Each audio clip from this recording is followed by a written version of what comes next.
tous et bienvenue dans l'interview. Bonjour à vous, Bianca Debat. Bonjour. Demain, c'est la Pride avec un message des lesbiens, gays, bisexuels, transgenres et intersexes aux candidats aux élections communales. La question, c'est que faites-vous pour améliorer la vie de notre diversité au quotidien? Alors vous, qui serez deuxième de liste à la ville de Bruxelles sur la liste CDH-CDNV, qu'est-ce que vous répondez?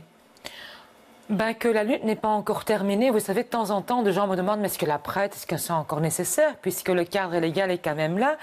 La communauté LGBTQ a quand même tous les droits. Je dis, ça reste nécessaire, parce que vous savez, il y a 2-3 semaines, un couple homosexuel s'est fait agresser à la bourse. Et pourquoi? Tout simplement parce qu'ils se promenaient main dans la main. Donc, même si le cadre légal est là, dans la mentalité, il reste encore un travail à faire, à accepter la différence. Et au niveau local, qu'est-ce que les communes peuvent faire? Mais je pense que les communes doivent vraiment montrer l'exemple. D'ailleurs, je suis très contente que de plus en plus de communes joignent notre action. All Genders Welcome, c'est une campagne que j'ai lancée il y a 2-3 ans. On a commencé avec 3 communes bruxelloises. Maintenant, il y en a déjà 11 qui participent. Et donc, c'est important aussi de montrer ce signal d'ouverture. Premièrement, le drapeau qu'elles affichent totalement. Le drapeau, des actes symboliques, mais aussi de former le personnel. Et à côté de ça, il faut bien sûr aussi faire en sorte que dans l'espace public, tout le monde se sente en sécurité. Ouais, une demande ici, c'est la question d'avoir un échelon de l'égalité des chances qui soit vraiment sensibilisé à cette question-là. Est-ce que vous soutenez cette idée? Tout à fait. Quelques communes l'ont, mais pas encore toutes les communes. D'ailleurs, comme il y a maintenant une secrétaire d'État compétente pour l'égalité des chances, hein, c'est moi.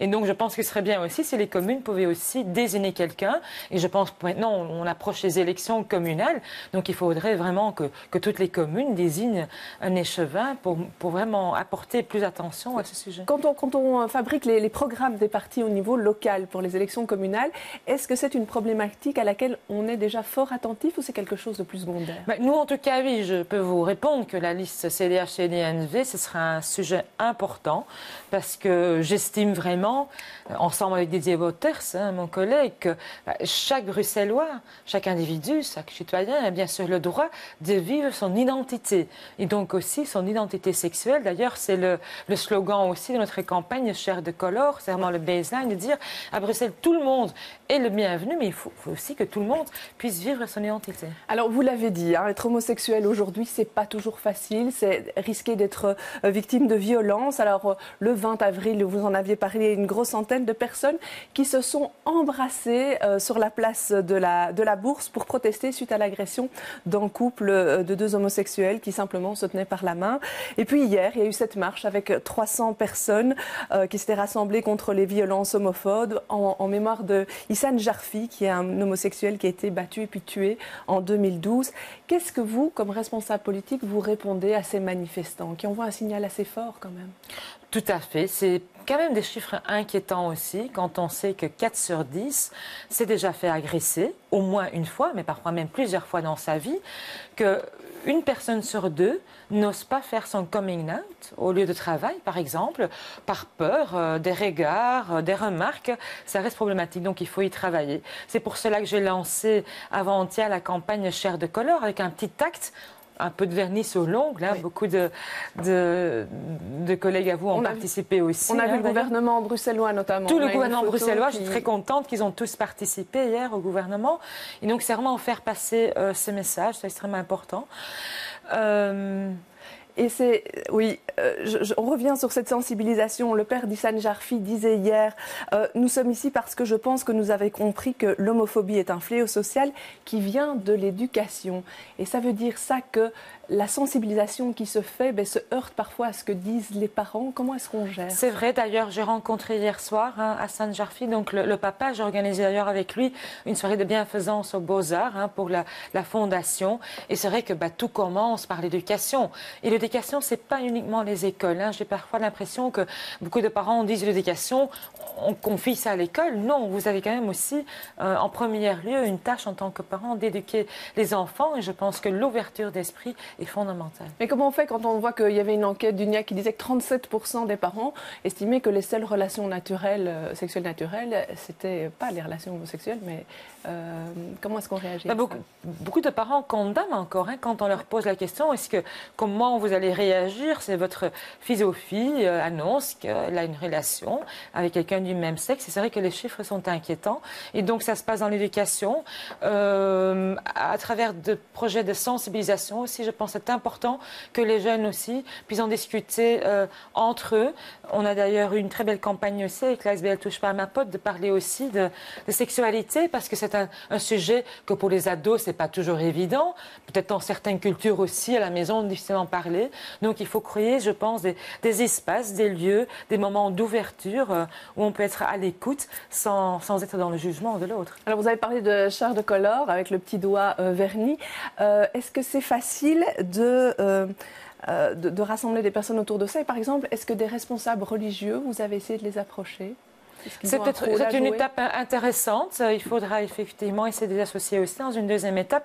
Mais non, on a vraiment choisi, premièrement, de travailler des affiches dans les stations de métro, entre autres, dans l'espace public. Et deuxièmement, de travailler avec des témoignages de gens qui sont eux-mêmes, soit transgenres, homosexuels, lesbiennes, ou de la famille. Il y a par exemple un monsieur qui a, je pense, 85 ans, qui est le grand-père d'un petit garçon qui est éduqué par 2 hommes. Et ce monsieur, quand même, d'un certain âge, témoigne que pour lui, ça n'a jamais été un problème, qu'il a toujours, bien sûr, aimé son fils, qu'il adore son petit-fils. Et ça, je pense, c'est parfois des témoignages qui interpellent. Mais ça, c'est important aussi, je pense. Ça fait réfléchir, ça montre de l'ouverture. Oui. Je vous posais la question des responsables religieux parce que le cardinal Joseph de Kessel a fait des déclarations dans la presse récemment estimant que l'Église catholique doit avoir davantage de respect pour les couples gays, lesbiens et bisexuels, et qui réfléchit à mettre en place une célébration de prière. Alors on n'est pas du tout encore dans une bénédiction ou autre chose, mais est-ce qu'une avancée comme ça, c'est quelque chose que vous soutenez? Ah oui, tout à fait. C'est très important. J'étais vraiment ravie par les propos du Monseigneur. Je pense que c'est important, pas seulement dans l'Église catholique, mais il faudrait qu'effectivement ce sujet puisse être débattu au sein des différents cultes. Et d'ailleurs, j'ai mis en place il y a 2-3 ans un mouvement interreligieux, une table ronde où les représentants des cultes se voient régulièrement. Et je pense que c'est un sujet qu'on devra mettre à l'ordre du jour lors d'une prochaine rencontre. Alors, autre dossier, c'est celui de l'égalité des sexes au quotidien, dans toutes les actions, toutes les mesures qui sont prises par les différentes autorités. Hier, vous avez fait le bilan sur 2 ans d'action à ce niveau-là.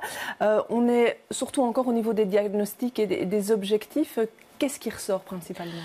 Concrètement, on a installé dans la région bruxelloise un test de genre. Ça veut dire concrètement que chaque décision qui est prise par le gouvernement doit être screené, doit être évalué et voir si, oui ou non, ça agrandit l'écart entre les hommes et les femmes. Et donc maintenant, j'ai l'intention, si le Parlement l'approuve, si le texte est voté, d'élargir ça à un test d'égalité de chance. Donc de voir aussi si c'est les mêmes mesures, les mêmes lois qui passent, si effectivement, il y a aussi une problématique par rapport, par exemple, aux gens en situation de handicap, ou par rapport aux gens qui sont d'autres origines, d'autres religions. Et donc concrètement, un exemple très concret, quand on veut rénover une station de métro, on pourrait se dire, est-ce que c'est important d'avoir un test de genre? Oui, c'est important, parce que la conception de la station de métro aura un impact sur la sécurité, ou en tout cas dans le sentiment de sécurité. Parce que moi-même et beaucoup d'amis, quand je gare ma voiture dans un parking souterrain, quand c'est mal éclairé, quand il y a des angles, des coins morts que j'entendais pas, mais que je ne vois pas qui m'approchent, ça augmente le sentiment d'insécurité. Et donc, même dans des domaines où, à première vue, il n'y a pas de lien avec l'égalité de chance ou avec la position de la femme, c'est quand même très important d'y veiller dès le début. Oui. Est-ce qu'il y a des dossiers sur lesquels on a déjà des pistes? On parlait des infrastructures sportives qui sont surtout utilisées par les hommes, moins par les femmes. Est-ce que là, on a déjà des pistes concrètes de réflexion pour améliorer les choses? Oui, je sais que par exemple, à Vienne, il y a des très bels exemples de quand ils conçoivent des terrains de jeu pour les enfants ou des terrains de sport, de faire attention. Par exemple, l'éclairage, c'est quand même un élément qui revient toujours. Quand c'est mal éclairé, on ne se sent pas en sécurité. Alors, on va en venir à la sécurité routière. C'est une autre casquette que vous avez. Un collectif de cyclistes, Vélo Dossier, a fait une sortie récemment. Il dit qu'il se prépare à attaquer au pénal des bourgmestres ou des échevins suite à des accidents graves qui auraient eu lieu, donc mettant en cause leur responsabilité là-dedans. Qu'est-ce que vous pensez d'une telle démarche? Oui, que ce soit clair, pour moi, la sécurité routière est vraiment d'une grande importance à Bruxelles. Et bien sûr, chaque citoyen a le droit de mener une action en justice. Il y a une séparation entre le monde politique, bien sûr, le politique et la justice, donc je ne vais pas me prononcer là-dessus. La seule chose que je trouve qui est quand même important à dire, et d'ailleurs mon parti, le CD&V au fédéral, a pris une initiative, c'est de dire que, bien sûr, les citoyens ont le droit d'aller en justice, mais je pense qu'il ne faudrait pas attaquer des gens individuellement, parce que ce n'est jamais un bourgmestre ou un échevin individuellement qui est responsable, c'est toujours la collectivité. Et donc, je pense que c'est mieux, effectivement, de s'adresser au collège, par exemple, d'une commune ou d'une ville, plutôt qu'à un responsable politique qui n'est jamais responsable seul. On est toujours dans la collectivité avec l'ensemble du collège. Au niveau bruxellois, il y avait l'opération Pink If You Care qui a permis de repérer tous les lieux dangereux à vélo dans Bruxelles. On a fait ce diagnostic.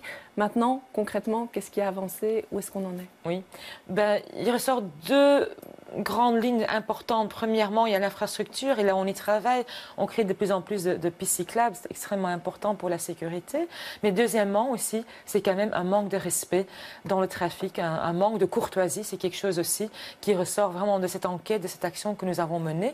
Et là, je vais bientôt annoncer une grande campagne parce qu'il faut plus de respect à Bruxelles, aussi dans la mobilité, dans le trafic. Et puis troisièmement, c'est le contrôle aussi, bien sûr. C'est vrai qu'il y a encore des gens qui se croient à Francorchamps alors qu'ils sont dans une ville où il y a aussi des gens qui se promènent à pied, il y a des enfants qui font du vélo. C'est pour cela que j'ai octroyé plus de 3 millions d'euros aux zones de police pour permettre qu'il y ait plus de contrôle, parce qu'il faut que chacun respecte le code de la route et que chacun respecte les limitations de vitesse, que ce soit clair.